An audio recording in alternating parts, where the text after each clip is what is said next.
That's Nick. And that's Joseph. And today we're here to talk about Roadhouse, the 13th film directed by Doug Liman, which is, of course, a remake of the 1989 cult classic starring Patrick Swayze and Sam Elliott. It premiered at the 2024 South by Southwest Film Festival before it was released, quite controversially to some, directly to Amazon Prime on March 21st, 2024. Do I know a Doug Liman film? You know several. We reviewed his last two films, Chaos Walking and Locked Down, although he's been kind of a staple since the 90s thanks to his cult classic sophomore film Swingers. He also did Mr. and Mrs. Smith with Angelina and Brad Pitt, which is of course a remake of a Hitchcock film. Fair Game, a couple Tom Cruise movies, including American Made, and I know a film you quite like called The Edge of Tomorrow. Oh, yes. And let's not forget his first... he was responsible for the first Bourne Identity film. What is Roadhouse about? Ex-UFC fighter Dalton takes a job as a bouncer at a Florida Keys roadhouse, only to discover that this paradise is not all it seems. What's your pull quote? A surprisingly crackerjack remake of a campy action classic, Liman and Gyllenhaal find the right balance of cheese and sleaze to make this remount not only justifiable, but also entertaining. Mine. Roadhouse is an enjoyably ridiculous interpretation of the 1989 original. I did like this movie. I also like the 89 film. For different reasons. The 89 film is not a good movie. No. But the story's pretty basic. Jake Gyllenhaal plays this ex-UFC fighter, and he gets hired to be a bouncer at a bar on this little island off the Florida Keys. And the owner of the bar, played by Jessica Williams, she's saying that recently her bar has been terrorized by some hellions. So Jake agrees to go down for $5,000 a week, and he gets the bar into shape. But the person, so it's not just that this is like it's a little confusing because it seems like it's a generally bad area, but specifically the people attacking this bar have been hired by Billy Magnussen, Ben Brandt, Mr. B, who is a real estate developer. And at first we think maybe it's like a drug related thing that he wants, because the Roadhouse is like on the coast. So you're thinking maybe he's trying to like run drugs.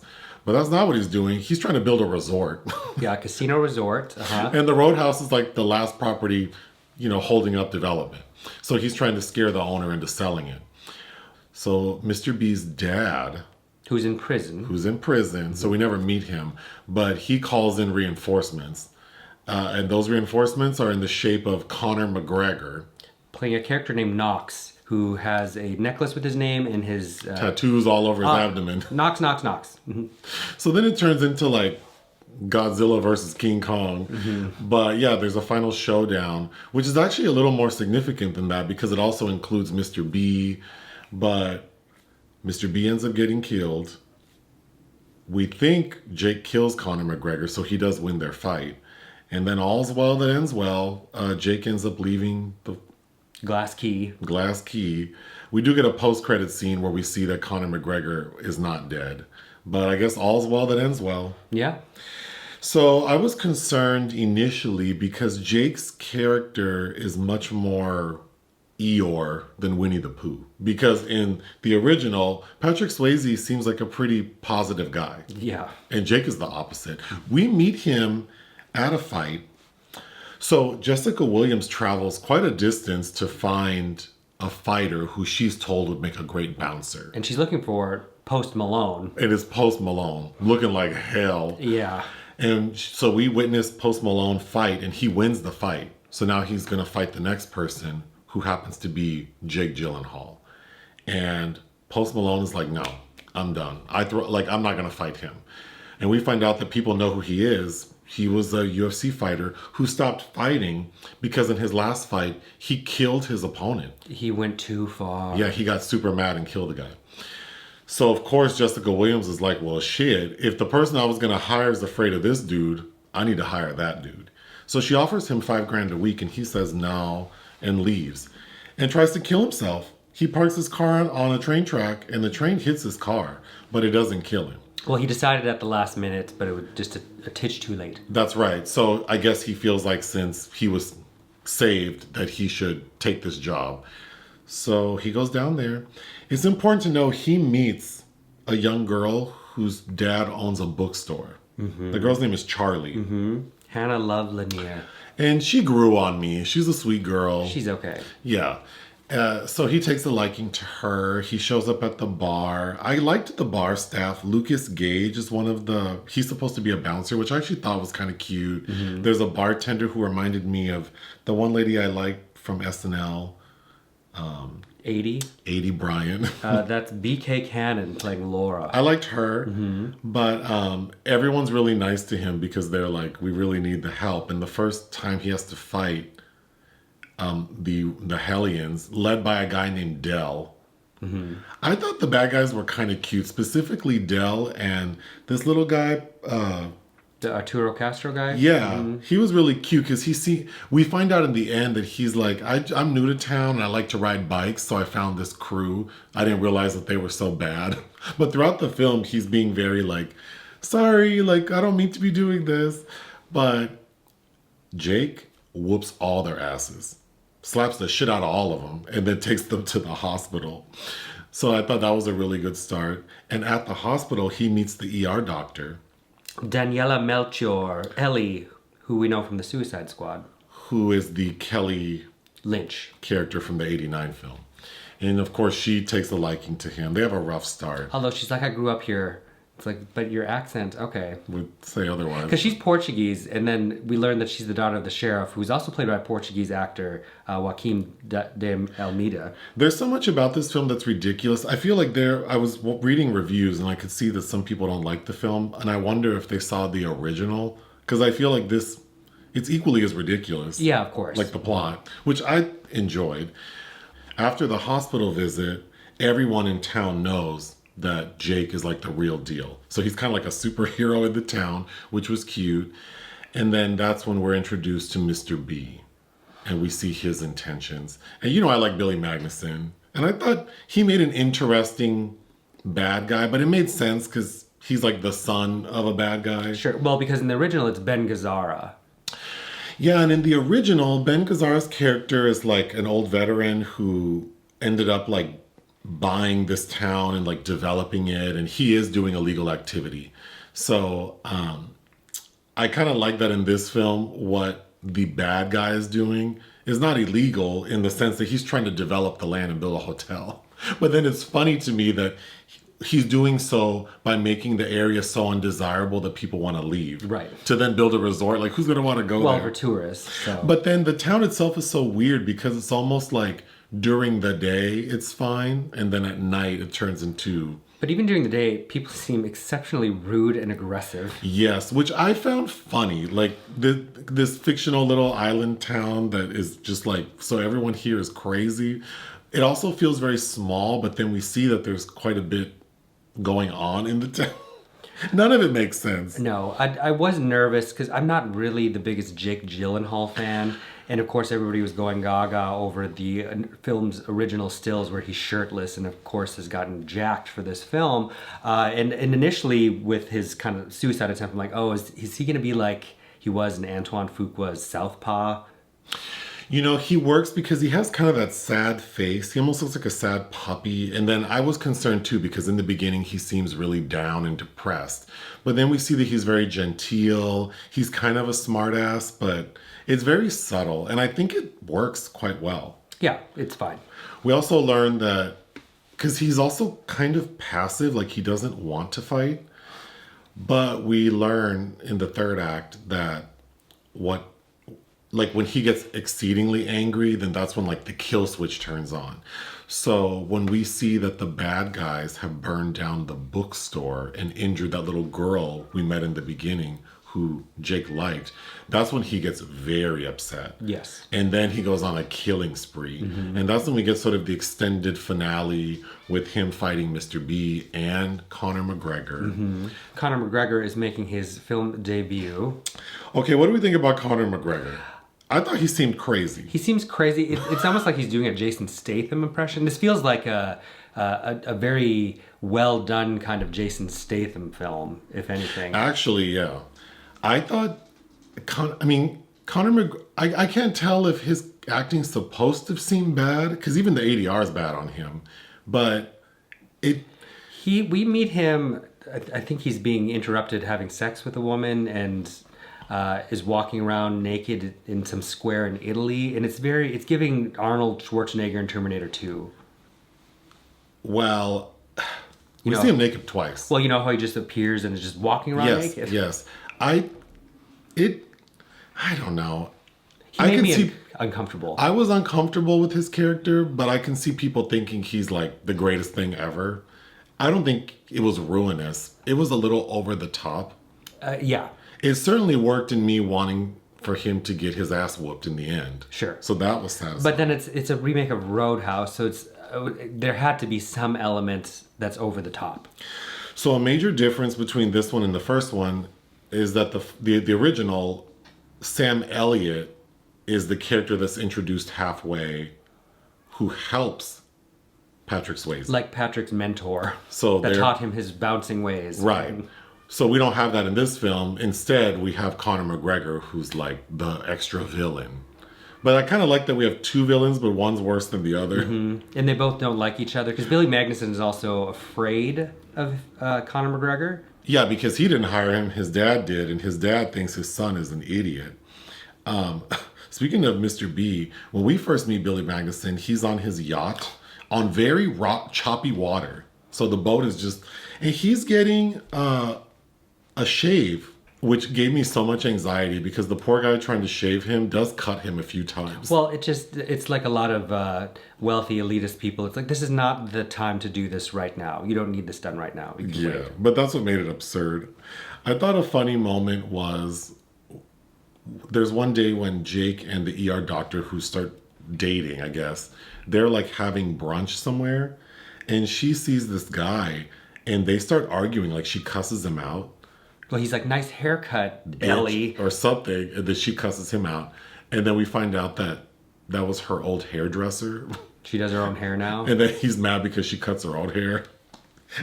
There were a lot of little things that I thought were cute. We also, Dell, the main bad guy, Jake ends up whooping his ass and tossing him into like the water. And we had been told earlier that like be careful of the crocodile that's in those waters. And we see that the crocodile has eaten Dell. So Jessica Williams, she owns the Roadhouse, but it used to belong to her uncle. Mm-hmm. And then she took it over.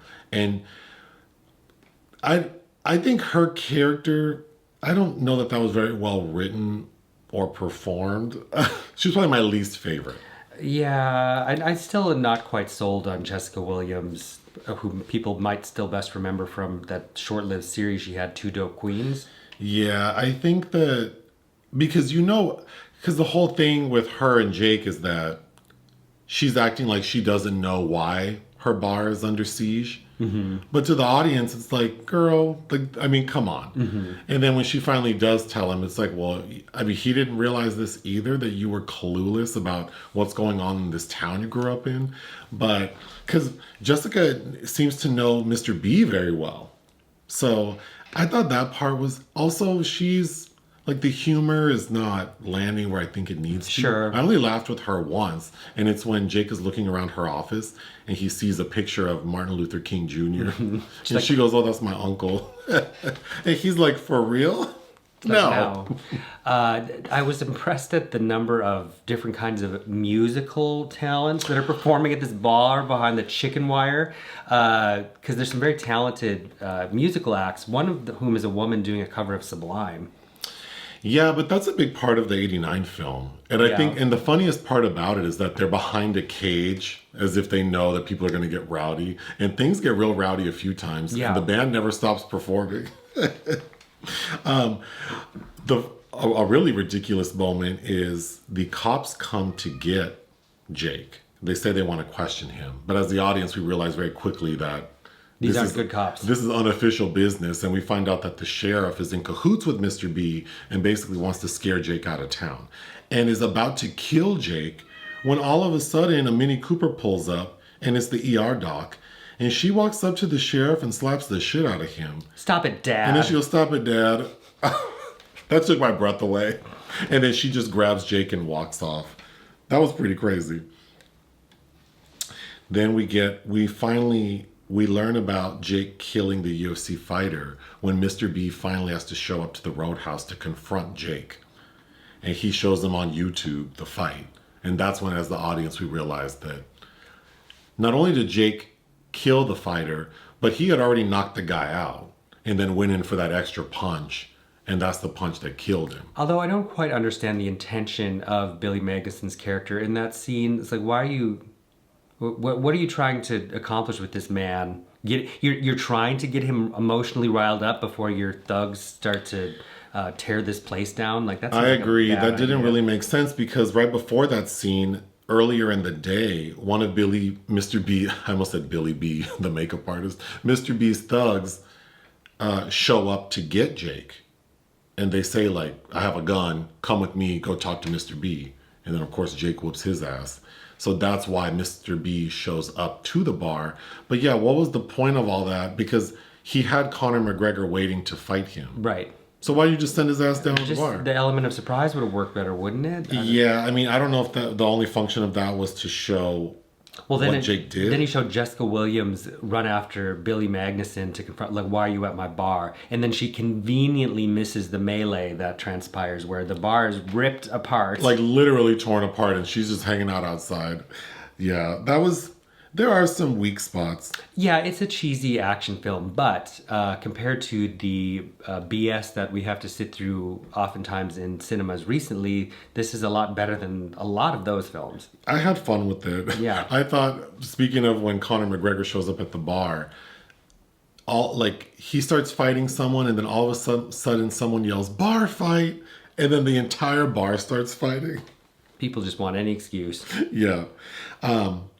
At a point, Frankie, Jessica Williams' character, is asking Jake to stay.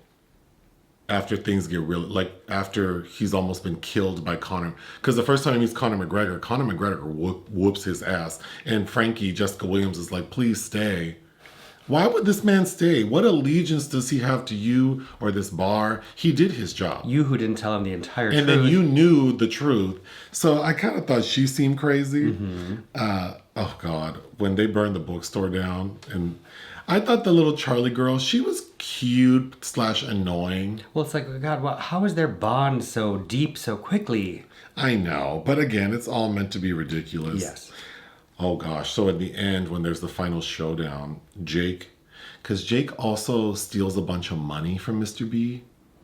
So, of course, his thugs are mad. And then Jake shows up to Mr. B's yacht in the middle of the ocean on boat and blows up the yacht. Mm-hmm. And then we see people flying. I thought that final battle sequence was pretty exhilarating. Because we get a chase scene on a boat.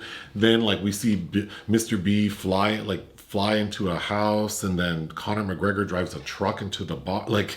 Well, even the final scene with McGregor and Jake Gyllenhaal where they're stabbing each other with the wooden stakes. It's pretty good. It's pretty good.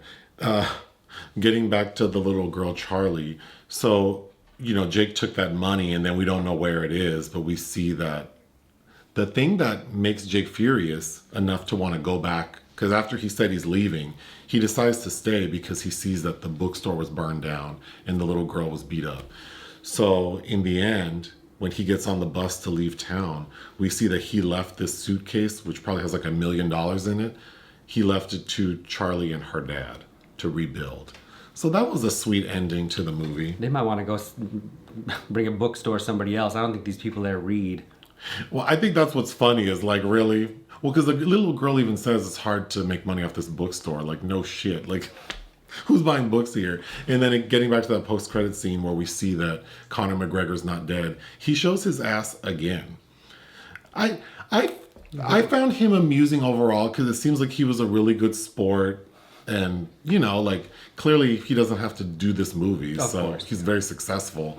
So I think he seemed like a really good sport. And overall, it was a fun time. Yeah, again, I think a lot of recent action films forget that you can be ridiculous and entertaining, but there's a fine line sometimes. What would you give Roadhouse? 3.5. I thought it was very good. I would give Roadhouse 3.5 out of 5. Join us on Patreon and listen to our podcast. Bye.